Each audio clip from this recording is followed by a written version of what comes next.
Okay, here we have my LPJ gold top. It's the first time I've changed the strings on it because I'm lazy. Tea. So first thing to do, tune it up to pitch, just standard tuning, and then we will check neck relief.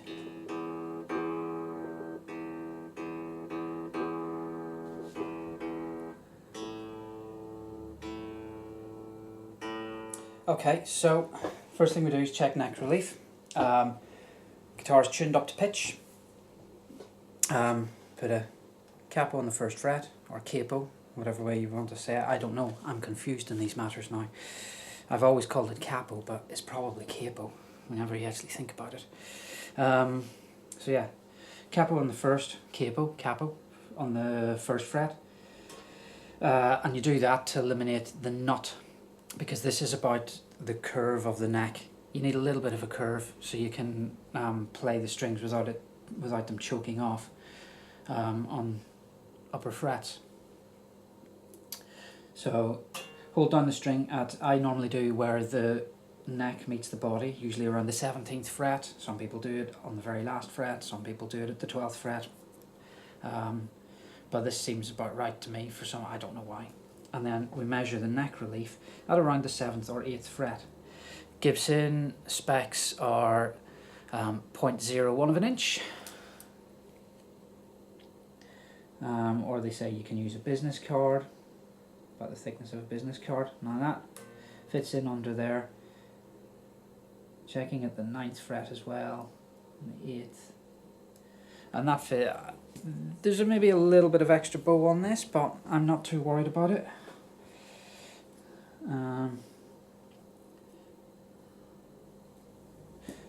Yeah, a little bit of a bow in it, extra bow in it, but it has been playable on these strings, so I'm going to leave that for now, and I'll check it when I put the new strings on. Okay, before I take the strings off, tip for these kind of stock bar tail pieces, these are held on by the string tension, so whenever you release the tension these can fall off, so protect your guitar. Put a rag or a cloth or something in underneath it, and also just make sure it's protected so that if it does, it doesn't ding the guitar finish. Now we take the string restring. It's the best time to give your guitar a bit of love. Get all that dust and crap off.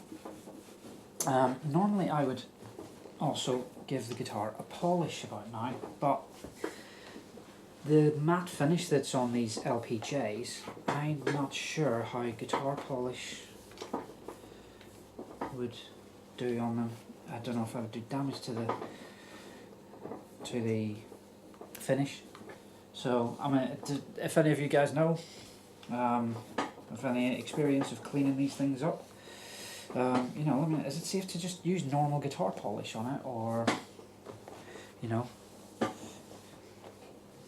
what should I use on it?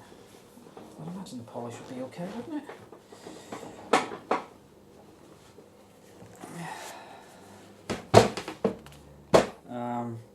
Yeah, Level by Kaiser and Classics, Dr. Stringfellow.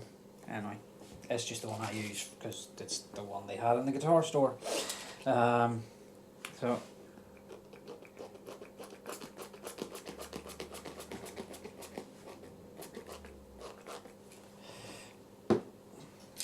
Not too much. I've got some of the finish there. Let's wipe that off.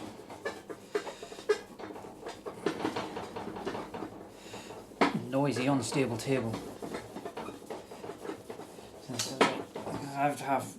Because I haven't restrung this, the fretboard has become a little bit dry. There's a little bit more down here.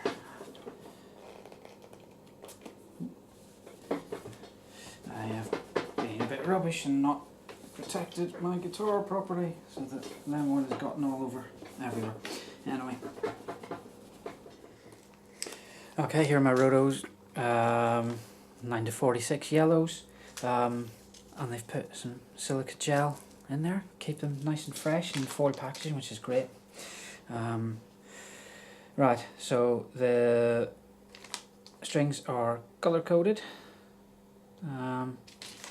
Tells you on the back of the packet what they are, so it should make things really simple. Also get a free extra first string with Rotosound, which is always really handy. So I just wanted to show while the strings are off, these Tune-o-matic bridges, they just lift off. Again, they're held in by string tension. And the way you adjust the action, the string height on a guitar with this is the bridge rests on two tuning posts which have thumb wheels on them. Some of them have screwdriver slots on top of the post rather than the thumb wheels, which I prefer because the thumb wheels can be quite tricky to adjust, especially when you've got strings on there. So that's how that works. Okay, the way I put my strings on these guitars, where everything is fed through a tailpiece, is to load up the tailpiece first rather than doing it singly. So let's just unwrap our strings. Load up the tailpiece. So, following the packaging, got blue for the low E. And it's a 46 gauge.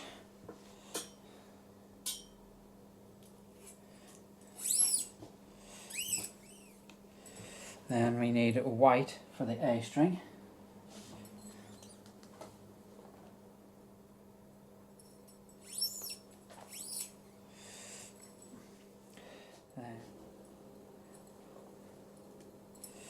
So you have all the strings ready to go on. So you can just stick your tailpiece in, and away you go. But as before, stick a cloth in, because this will not be on tight until the strings are at tension. So I'll just kind of hold that in place rather than it falling all over your guitar. So let's string this back up and then we can get on with setup. I know that the intonation definitely needs attention on this guitar. Oh, another note. In fact, what way do I prefer this?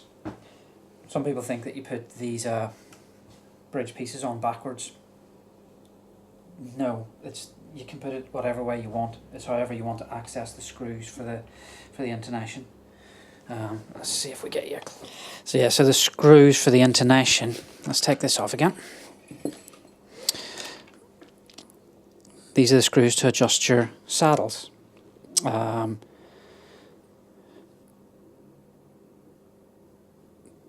So you put them on, and whenever you want to adjust the intonation, you stick a screwdriver in and twiddle away until you're where you want to be. Now, of course, the thing is, whatever way you do it, it's quite difficult to do. It's not like something like on a Strat or Telly or whatever, where the screws are right at the back, and you don't have a tailpiece in the way, you don't have pickups in the way. So it's just however you're comfortable getting a screwdriver in to do it. This is the way it came from the factory. I'm going to give that a go, because normally I have the screw heads on this side. Let's see if this is better.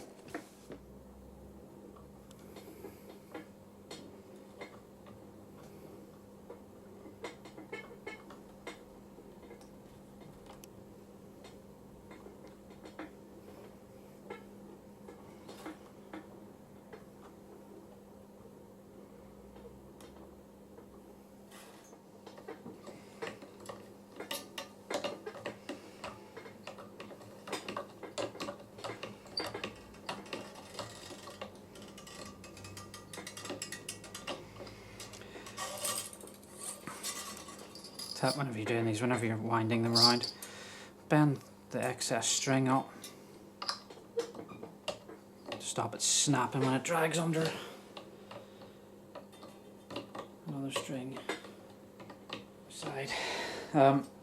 Some people say that you should alternate the strings that you wind on, so if you do the two outside first and then the next two and then the two centre ones after that, to keep balance on the tension and everything. I don't think that actually, you know, it's unless you're going to be putting a couple of strings on and then leaving the guitar for a day and then coming back, putting another couple of strings on, leave it for another day, and that's the only way that you would really do damage. You know, these necks are pretty strong. Right. Start winding around. One thing I'm trying, which I don't normally do, is kind of tying the strings. So pass the end of the string through under what you're winding for the first wind, and then everything else will go in underneath that, theoretically trapping that bit of string and therefore increasing tuning stability. Let's see if it works. If I turn the tuner the right way, of course. If you're going to change strings a lot, get a string winder. They're not expensive. Even these little cheap ones are very useful and make the job a lot quicker and less tedious. Only slightly less tedious. Okay, strings are on. More or less in tune, but they need stretching in because the strings will stretch, unsurprisingly. Easiest way, tune it up to pitch and then just give them a good pull kind of all the way along.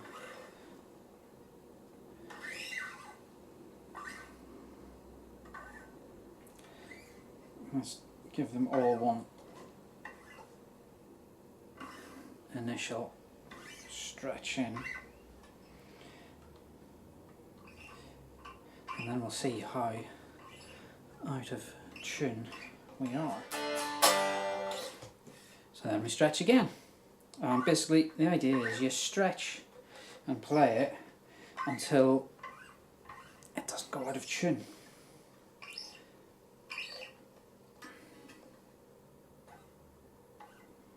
And then we will do all our other checks. So I think we could take a bit of relief off of this. So let's do that. Loosen string tension a bit. Remember, because you want to be able to get in and actually adjust between the two strings here.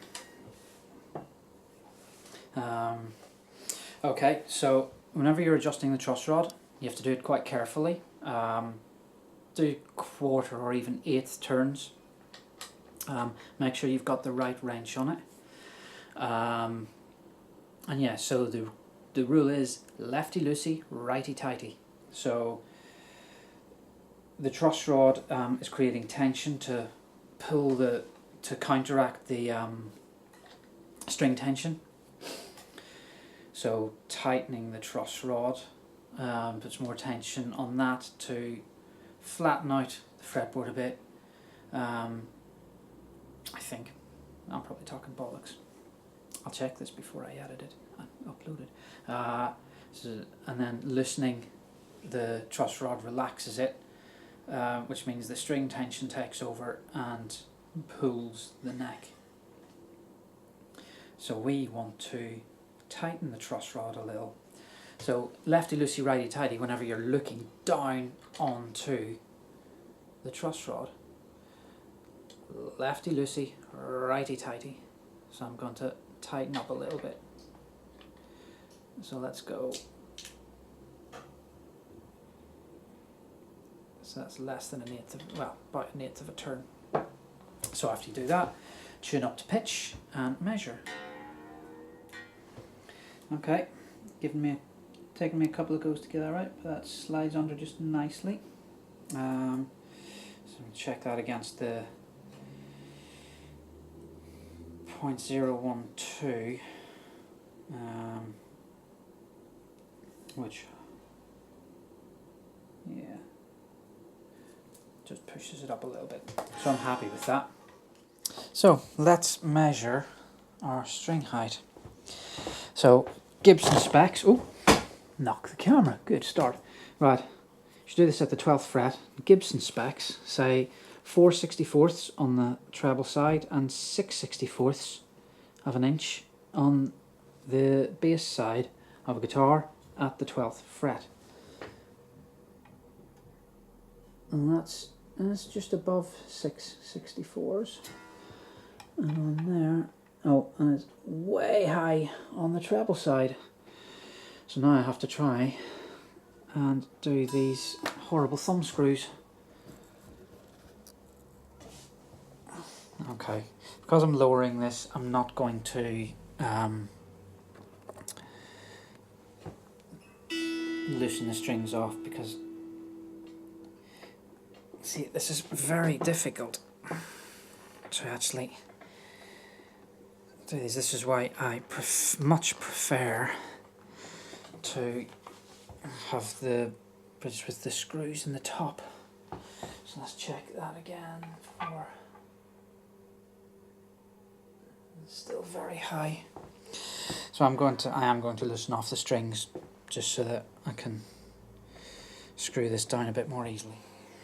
So what I was saying earlier about the adjusting the intonation on these bridges, pin in the back side, I have to loosen the string off.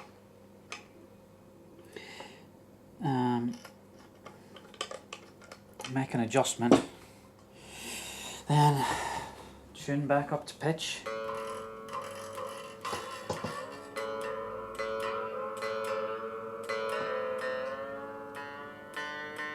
And see if it's done the trick.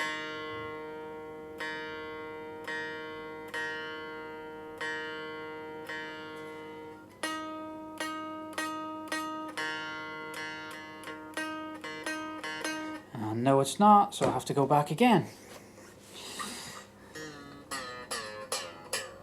Loosen the string. Ooh, knock the camera over.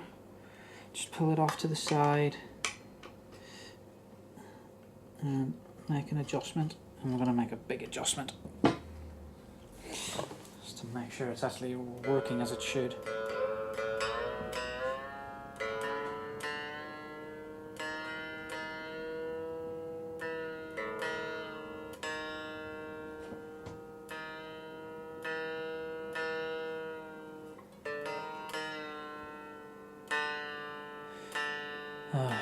Spent too long at this, my head's going round in circles. I'm being silly about things. That's a bit closer. Still a little sharp. So we go back again. It's all about gas, which is hugely irritating. So there we have it, all back together, new strings, set up.